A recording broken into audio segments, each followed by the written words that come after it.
I'm still trying to come to terms with what Dr. Okupe said there. What part of it? I think right now the prefix to Dr. Okupe's name should now be the clairvoyant Dr. Toyin Okupe.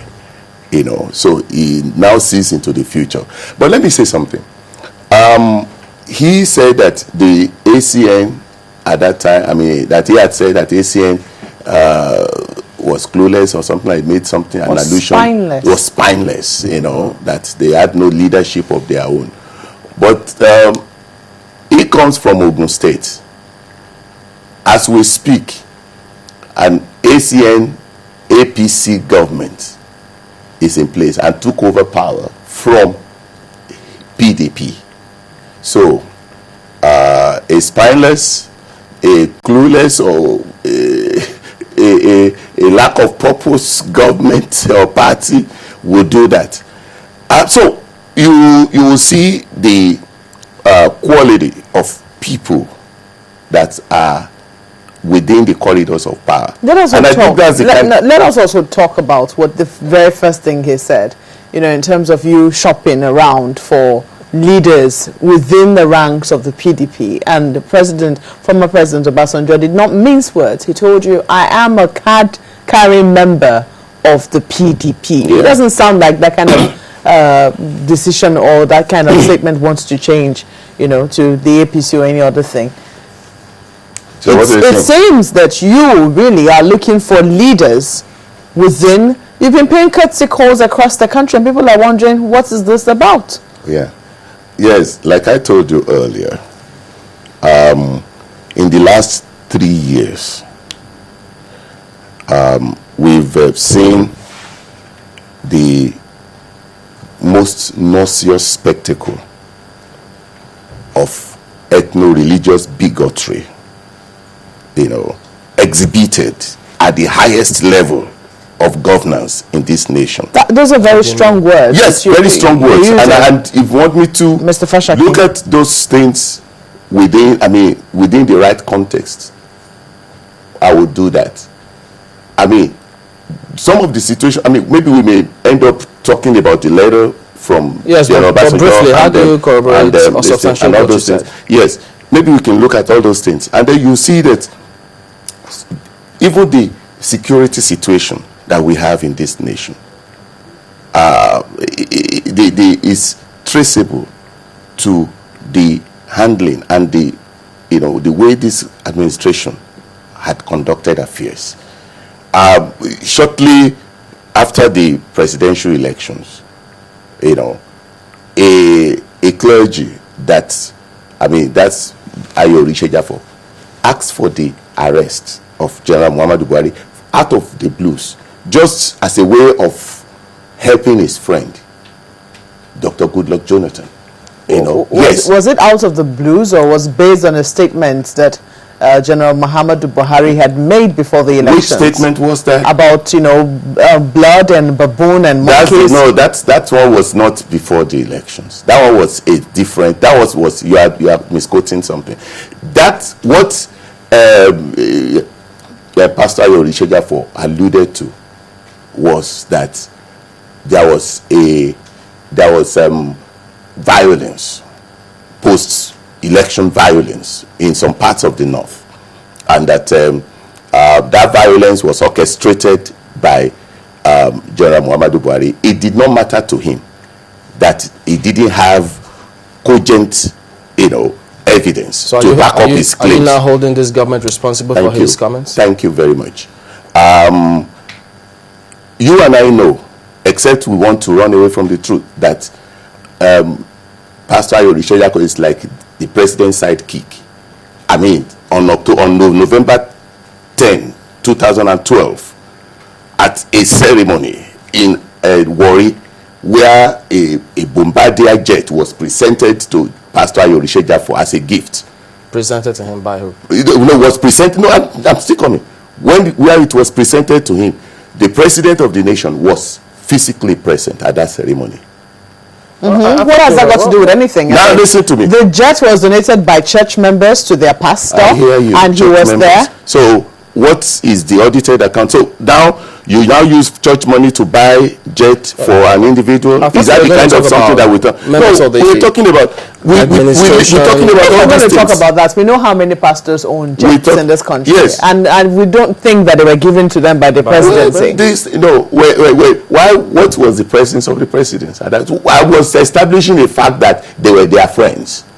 And so I've given you an evidence there is nothing wrong with being the friend of the president. No, so if he without any evidence asked for the arrest of General Muhammadu Buhari at that time, and the president did not put him in check that, hey, sorry. So because in the president's letter response to General Olusegun Obasanjo's letter, because Chief Olusegun Obasanjo told the president pointedly that you encouraged people from your Niger Delta area to cast aspersions. Mr. Fashakin, I'll remind you very quickly. Yes. Pastor Ejafo is Shekiri. You know, is it from Niger Delta? Just a moment. It's shown clearly in recent times. I'm trying to make a point. Yes. Pastor Ejafo is Shekiri. The president is an Ijo man. Yes. Oftentimes in Niger Delta, Shekiri and Ijo people don't see eye to eye. So, I mean, I think that it's very important to state that it's not, you can't just paint everybody and say, oh, from the Niger Delta and that is that. Right. That they're even friends is another sign of friendship. It actually sends a very strong message within the Niger Delta itself. So let us not even, what has that got to do with anything? Listen, what it's got to do is that the people from Niger Delta, which is what Chief Olusegun Obasanjo had alluded to, and which the president could not answer in a very structured manner. I'm sorry to say that. But you've read his response. Yes, I've read it. I have it here. And I've read it since. And you think he did not answer in a structured manner? He did not. It's not structured. Let me give you an example. Was the former president's letter in a structured manner? It's very much in a structured manner. In fact, I gave it to my daughter. My daughter told me, a 16-year-old girl. He said, hey, Dad, I don't know that Chief Olusegun Obasanjo can write so well. Is she suggesting he didn't write the letter? I said, I don't. She said she didn't know that Chief Olusegun Obasanjo could write so well. Could that be because she has heard him speak? And no. I mean, but let me ask you something. Let me tell you something. There was something that Chief Olusegun Obasanjo mentioned in his own letter, which must be of interest to us as Nigerians. He talked about the president facilitating the release of Al-Mustafa from jail with a view to using him to help him set up another, killer squad. And the president, what did the president say about it? Now, let me tell you, the president in his response did not touch on that. Just said that he had never killed in his life. He had never been. This is a deputy president. Listen to me. He didn't touch on fact. Let's look at the facts as regards Al-Mustafa. Al-Mustafa. I think it's very important that we read out the president's response, which you have there. The president's response to that particular allegation. Wait. That would be the fair thing to do. Thank you very much. Perhaps the most invidious accusation in your letter is the allegation that I have placed 1,000 Nigerians on a political watch list and that I am training snipers and other militia to assassinate people. Baba, I don't know where you got that from, but you do me grave injustice in not only lending credence to such baseless rumors, but also publicizing it. You mentioned God 17 times in your letter. Can you as a Christian hold the Bible and say that you truly believe in the allegation? The allegation of training snipers to assassinate political opponents is particularly incomprehensible to me. Since I started my political career as a deputy governor, I have never associated with any form of political violence. I have been a president for over 3 years with a lot of challenges and opposition, mainly from the high and mighty.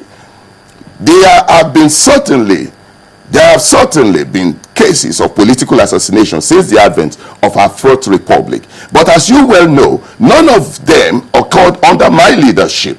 Now, Mr. Fashakin, what I'm trying to point out that's a very healthy paragraph. It's more than just a line or something. That's a very healthy paragraph. You are not being objective here.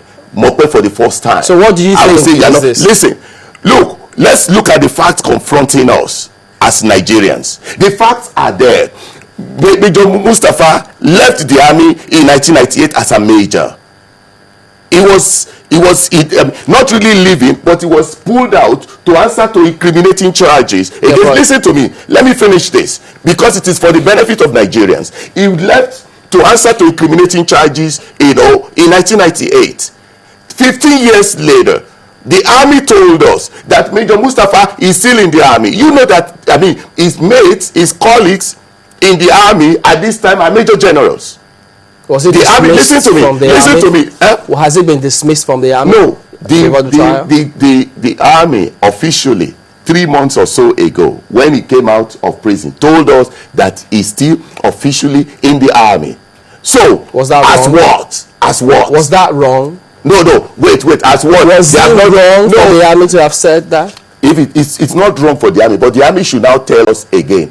Has he been retired? Is he still in the army? Yeah, is he still in the army as a major?